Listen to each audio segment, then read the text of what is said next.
We don't think any of them are long term, which is the good news.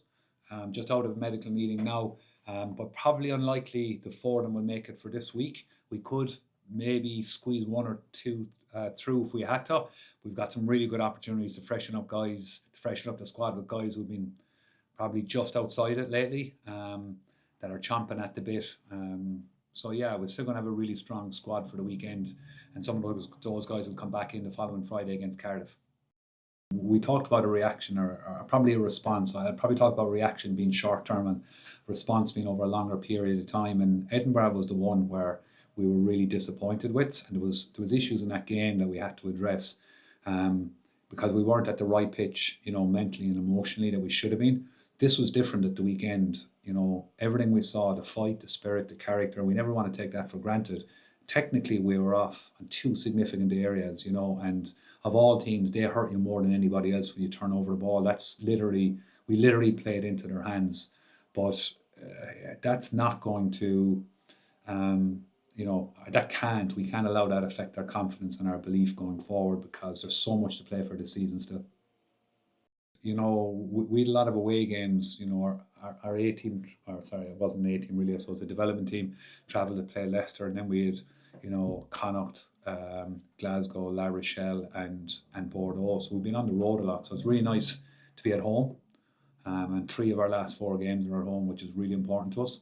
But physicality, and you add in that travel over the last few weeks, and it takes its toll. So we've had to be really smart around our recovery, our volume of training, how we spread out our training load. So we've had to really focus on what's important. And this week for the Bulls, you're dead right. Physicality is huge. They're big, powerful men. And Dennis would have talked today about how we deal with their power game as being a key factor to win on Saturday. Mike would have looked at the opportunities that are there around, our close connected attack, our tight shapes, and there's probably spaces between them. And they've got a very, how would I say, a very strong, varied kicking game as well that we need to deal with. So they pose a lot of threats. They're second in the league. They've been really consistent over the last couple of years. So whether it's a reaction or a response, or whether it's building on what we've done over the last few weeks, we know that we'll need to be very, very close to our best on Saturday to get a result. They both only came in yesterday, met them yesterday, for the first time since we signed them, really. We keep in touch regularly, but they came down and moved to Limerick yesterday. Leinster were very supportive in facilitating that, and obviously the club also had to make that happen. So when we needed it, to be fair, the right people were able to support it. Mikey, I suppose, will cover for Jez's injury, Jeremy Lockman, so he's out potentially for the end of the season. And Diarmuid Byrne is likely only out for a short period, but still it was a really good opportunity to get Lee in as well, for, I suppose, having a real aggressive run for the rest of the season and make sure we're in the playoffs. Yeah, we've all those plans in place, just not in a position to announce them just yet. But yeah, and we have had for a little while. And look, with Alex, we were always aware that he was, I suppose, had a secondment or a dual role. They're in a critical period of Six Nations. He's been in and out, and Tommy O'Donnell has done a really good job here. And for the weekend, we were really disappointed with it. But I've seen the work that they've done this morning. Really good, honest review. Trained really well, and hopefully we'll correct that for Saturday. Yeah, two young halfbacks, still developing, still getting better, which is exciting because they're really mature in the way they approach the game. They're really mature in the way they play the game.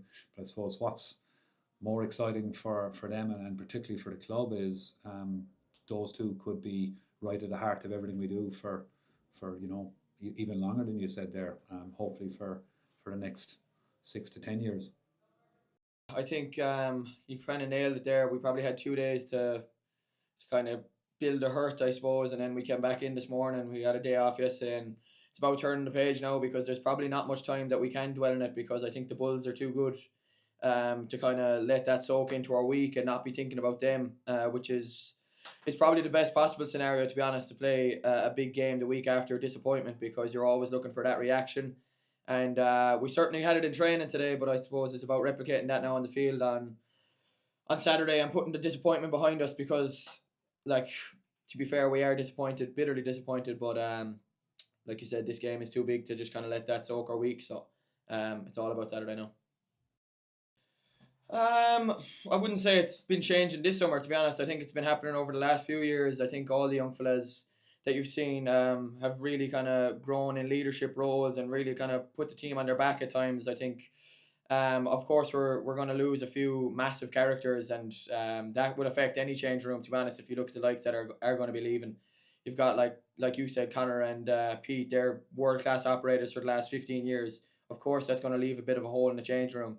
Then you've got characters like Archie and stuff like that as well that are potentially leaving. So like, it's there is going to be holes to fill, but I think we're more than capable of doing that, and we've done it over the last few years. And I think it is up to us, though, like you said, to kind of fill that hole and drive the whole thing on for the next 10 years. Before the injury, I think I was going pretty well. I probably kicked on in my game and shown a lot of things that I've been working on over the last few years. They've probably came to the fore now, and I'm really comfortable in where my game was at going into the injury. And like you said, you don't want that to derail your season completely, and you don't want to have that injury as an excuse, I think. So I just battled as hard as I possibly could. I think you knew there was big games to come back into straight away, which is always nice. And there's obviously more big games coming up and a few big months, hopefully. I think you spend so much time in each other's kind of pockets and stuff like that. You're bouncing ideas constantly off each other, and I'd like to think I've had a bit of an impact on his game over the last few years as well. But I certainly have learned an awful amount from him since the day I came into the academy. To be honest, I was a very keen young fella of getting questions across to him because I knew how good he was and how valuable he would be to my game and the things that I was working on. So I've definitely taken an awful lot. I think when I first came out of school, it's probably the kicking game that I went after the most because it's probably you don't really do that an awful amount in school. So I went hard at him in that, and to be fair, he had all the answers for me and he helped me along massively. And over the last few years, we've bounced many ideas off each other and probably went to war most Monday, Tuesdays, and Thursdays for that 9 jersey. So I can say he's had a massive, massive impact on my career, and I know all of Munster will be sad to see him go, but hopefully we can send him off well.